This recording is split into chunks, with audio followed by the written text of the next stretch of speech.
Namaste, I'm Gayatri Shah from CC organization. Could you tell us about the area where you were born and where you grew up? Namaste, I'm 2117-1364 Rifleman Vinod Budhathoki. Now I'm staying at Soundcliffe, Folkestone, and currently serving with 1st Royal Gurkha Rifle. Can you tell us about where you were born and where you grew up? And like about your educations? Okay, yeah. Regarding my background, I'm from western part of Nepal, which is in Butol. I born in Butol and I grew up. I did my education in Butol, and yeah, I did everything in Butol. But my father, they shifted from Gulmi, Varse, and then we stayed in Butol. Yeah. And could you tell us about your families, about your fathers, what they did? Yeah, my father, he's also ex-Gurkhas from Royal Gurkha Signal, and we are 3 brothers. I'm the youngest one, and yeah, we were 5 members in our family before, but now everyone is married and we had a quite big family. What motivated you to join in the British Army? After joining the British Army, it helped us economically, and we get chance to visit lots of places in the countries, and we will be able to give a good education for our children as well. And main thing for me was my father was in British Army in Royal Gurkha Signal, so me myself being a youngest son, I was quite interested to join the British Army, so it motivated me to join the Gurkhas in British Army. Where did you go through recruit training? In Nepal, they had selected us in Nepal, and after selection, we did the training. I came in UK in 27th of January 27th, 2005, and we did all our recruit training in Catterick for 9 months. Tell me about that training and your first duty station and your assigned task. Being a Gurkhas, our training was quite tough, and we had got 6-month training, which normally other soldiers in British Army, they have got 6-month training, but there is a education package, English education package in our training, so it extended our training for 9 months, as well as our recruiting is quite different and quite tough than the other soldier recruiting for soldier in UK. And right after finishing off the training, I was selected to join the 1st Royal Gurkha, and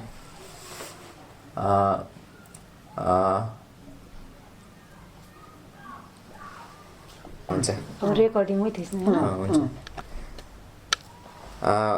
Right after the finish of our training, I was selected first for 1st Royal Gurkha Rifle, and in October we came to Soundcliffe to join our regiment, and then our regiment was already deployed to Bosnia, so right after 1 or 2 weeks we also deployed to Bosnia to join the regiment.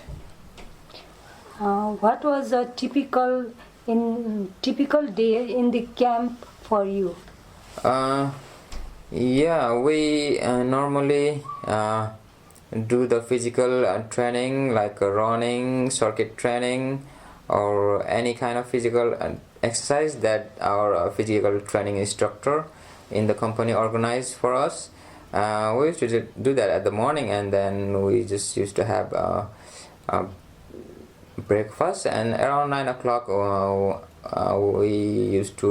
we were gathered on the company roll call, and then we used to have some kind of lessons like military lessons, either weapon or any of the military lesson, and then we used to have lunch break. Then there used to be some military lessons after the lunch as well, but normally we used to have again the physical exercise, but it used to be in the sports physical exercise. Normally the Gurkhas, they plays basketball, volleyball, and football, so we used to have game physical exercise. We used to have game, yeah. Can you tell us about the food you have taken and leave holiday? Being Nepalese, we all use just to take the rice, and being our favorite food, it used to be cooked in a cook house as well for us, in Gurkha cook house, and normally before we used to before the price of the cost of the food used to be deducted from our salary, so we should not used to we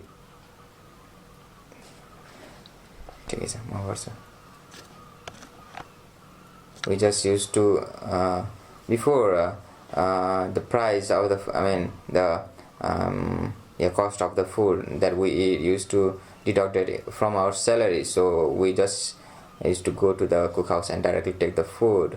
But nowadays they don't deduct the the cost of the food from our salary, and so now we just go to the cookhouse and pay for the food that we like to take.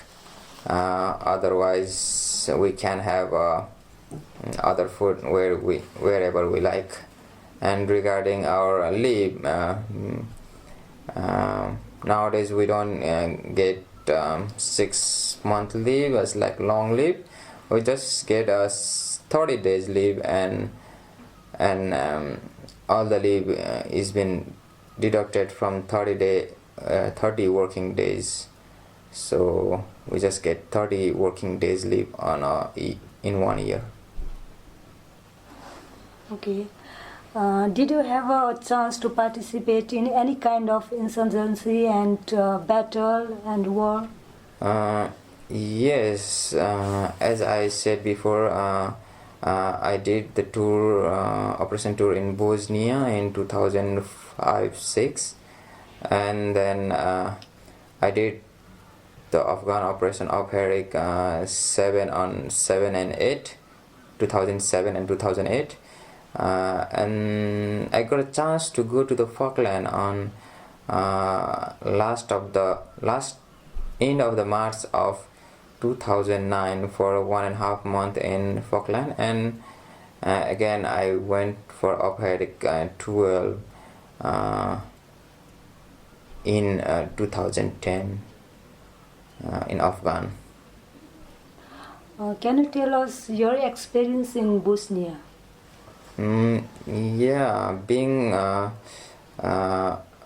war was finished already in Bosnia. We were there just to keep the peace of that area, of that country, and we just used to go to collect all the weapon and ammunition that has been used before, or that was remain after used in the war, and we just used to collect every weapon ammunition from all over the village. Some of the people, they they used to give us themselves. Some people they don't like to give, so we had authority to collect the weapon ammunition from their house. So we used to collect, and we just used to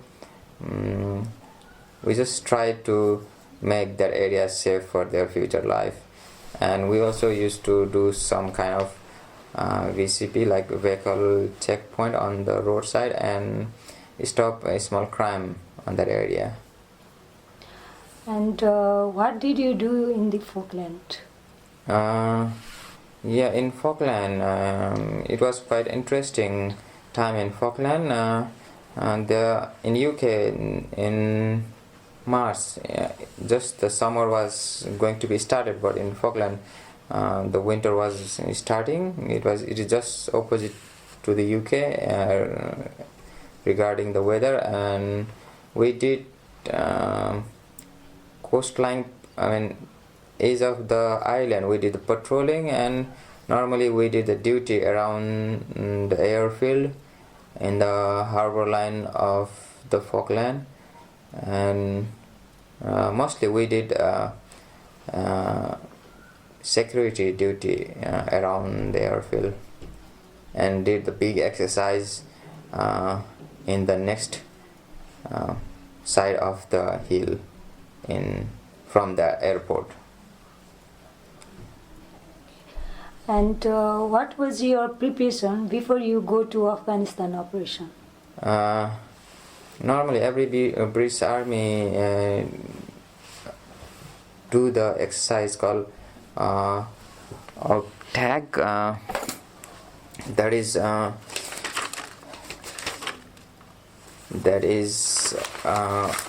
Operation Training and Advisor Group. They organize the training for us and teach everything that we need in operation. So on November of 2009, we went to Kenya for a 1 month exercise. Kenya was a similar area, like not quite similar, but little bit similar, and good scenario to do exercise. For operation, it was quite sandy and a little bit hot. It is little bit good scenario according to the operation. It is good scenario according to the operation scenario, and we did 1 month operation exercise in Kenya and came back. And then in November and December we had got OPTAC again, and then there were lots of small packages for which was quite mandatory to do. We did that in January and February, and we did lots of fitness tests as well at the time, which is the basic thing that we need to pass before going operation. Okay, and how did you reach in Afghanistan, and how was your journey? We just flew from UK to Cambustin in Afghanistan. It was a direct flight, and after when we reached in Cambustin in Afghan, our some of the senior officers, they came to escort us to our area where we stayed for a week. And there was a 1 week refreshment pack. It was called it was just to refresh the package, refreshment for all the soldier about the current situation of the front line. And some of the sergeant and color sergeant from the front line, they came back in Boston to teach us about that area, about what the situation is going on Afghan frontline area in Helmand region. So we had a 1 week package to adjust our weapon and everything. to get ready for the operation. After the refreshment training, what is your main role in frontline? After that 1 week training, we went to the front line in Helmand province, and there our task was to hold that position and to help the local villager around our PB, which is patrol base, and to gain the information about the insurgent, enemy insurgent, about the information about the insurgent. Three things was the main role. Main role that we did on that area. During your duty, would you like to share an incident in your tour? There was one bad incident happened for me. It was on 26th of May 2010. I was leading my multiple of 10 people for a small short patrol. I was leading and I was clearing the area.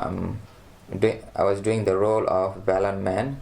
Valan, it is like a metal detector which detect the metal, and I was using the Valan to clear the path for my multiple, and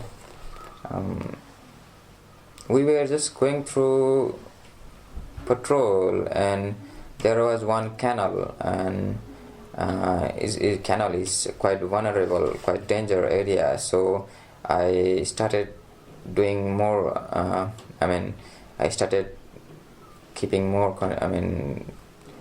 Emphasis in that area to clear that area. So when I was doing, I couldn't find any kind of ID, suspected ID and bomb on that area. So I just stepped my left foot on the edge of the canal before going into the water, and I stepped my right foot at the same place, and there was a bomb IDs. It just exploded, and it thrown me to the water and the canal. The canal was 2 meter wide and knee level deep. So I just I was inside the water. Due to the low metal content, my metal detector couldn't detect it, so it got blown up, and I was inside the water, and I just took my head off the water. I saw dust particles around me, and I just came off from the water using my left hand, because I couldn't use my right hand at the time, because right hand was it was also got injured. I also got some injury in my right hand. I lose my 2 finger at the time, so I was not able to use my right hand. And right after that, my colleagues they started to clear that area and started to evacuate me from that area.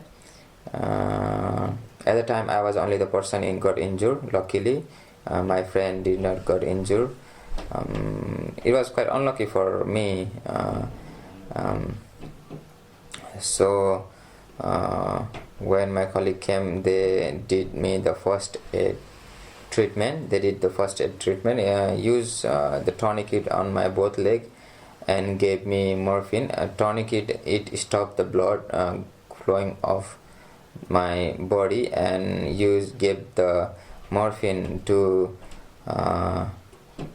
to stop the pain, to make my body a little bit relaxed, free from pain, and they just kept me on the stretcher and ran away towards the HLS heli landing side. At the same time, my sergeant on the PB, he had already called the helicopter to evacuate me, and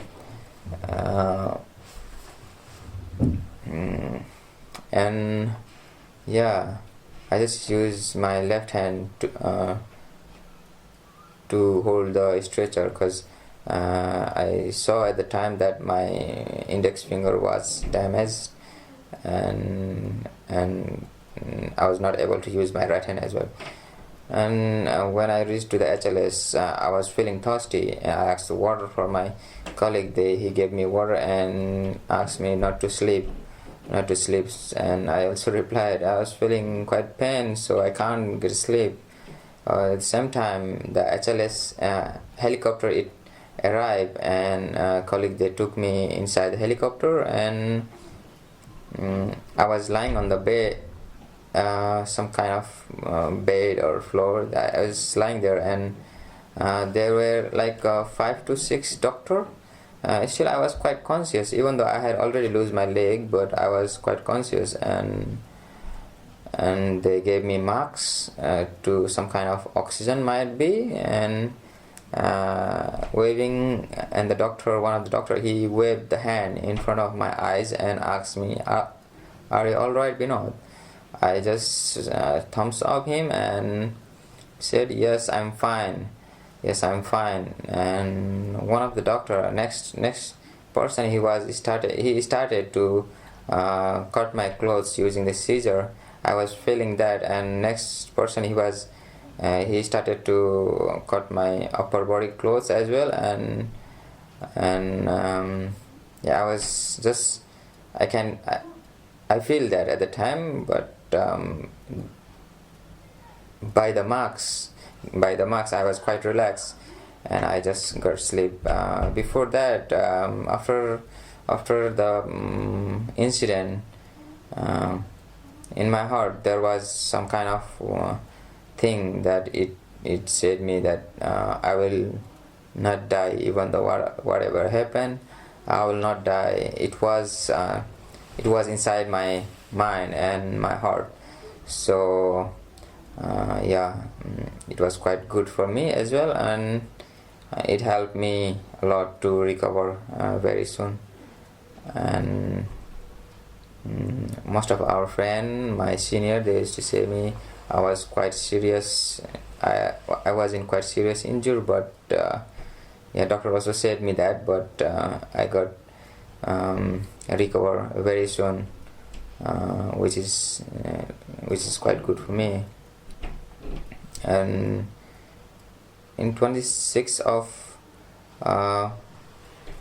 May, I got injured and evacuated to Cambastin, headquarters of British Army in Afghan. And in 28th of May, they evacuated me to UK.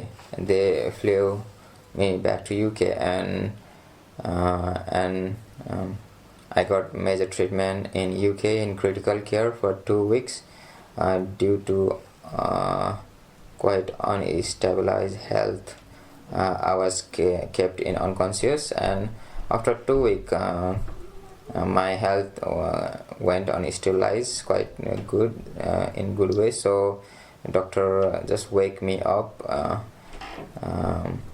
I don't know how they wake me up, but just they wake me up, and I was okay. And doctor gave the warning to my wife and my father, mother, whoever they were there, that I could lose my memory, or I could be childish, but nothing happened for me. So it's good for all at the time.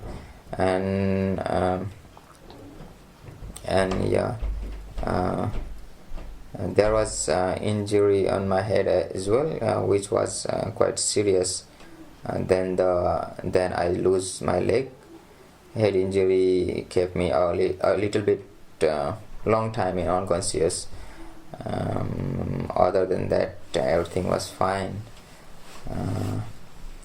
And yeah, like after I became conscious on the hospital, I thought to see how is my leg. I already had realized that I have lost my leg, but I couldn't. I mean, I didn't know that from where I lose the leg. So yeah, later on when I became conscious, I just took my hand towards the leg, and I found that I had lost the leg from above the knee. I lose my both leg, and yeah, I feel a bit sad, very sad at the time, but later on the life went a little bit in good way. Everybody, my family member, everybody gave good support, and friends, family, friends, all the people who I know, most of the people in UK, they came to meet me. So it was good morale for me to recover very soon, and it was the main thing that I recover quite soon than as a normal people yeah. Okay.